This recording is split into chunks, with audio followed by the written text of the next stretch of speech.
رمضان المبارک کا مہینہ برکات کا مہینہ ہے. اللہ رب العزت نے نیکیوں کے لیے بھی برکات کا بنایا ہے، چاہے وہ نیکی مالی ہو جانی ہو. دیکھیں ہر مسلمان کی یہ کوشش ہوتی ہے کہ رمضان المبارک میں کسی طریقے سے میرا دسترخوان کسی سے کمزور نہ ہو. جس طرح ہم اپنے لیے سوچتے ہیں تو اللہ کے رسول صلی اللہ علیہ وسلم نے فرمایا کہ مسلمان وہ ہے کہ جو چیز اپنے لیے پسند کرتا ہے وہ دوسرے مسلمان کے لیے بھی پسند کرتا ہے.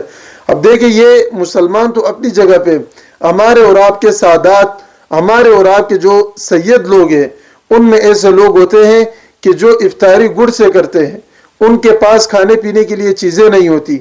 اور عام مسلمانوں میں بھی یہ ہے، لیکن ہمارے اور آپ کے جو سب سے زیادہ قریبی ہے وہ ہمارے اور آپ کے اپنے ہیں.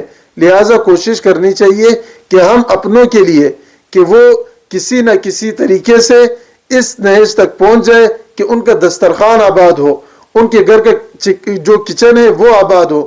اس کے لیے ہم اور آپ کو اگر خود نہیں کر سکتے، جو کر سکتا ہے ان کے ساتھ بات کرے، ان کو ترغیب دے اس کے. اب یہ چیزیں اس میں اس طرح ڈونیشن دینا اور اس کو لوگوں تک پہنچانا، اور جو لوگ اس میں لگے ہوئے اس کا بہت بڑا اجر ہے. اللہ کے رسول صلی اللہ علیہ وسلم نے فرمایا کہ جو کسی مسلمان کو پانی سے افطاری کراتا ہے اللہ جنت کے پانی سے اس کو پانی پلائے گا.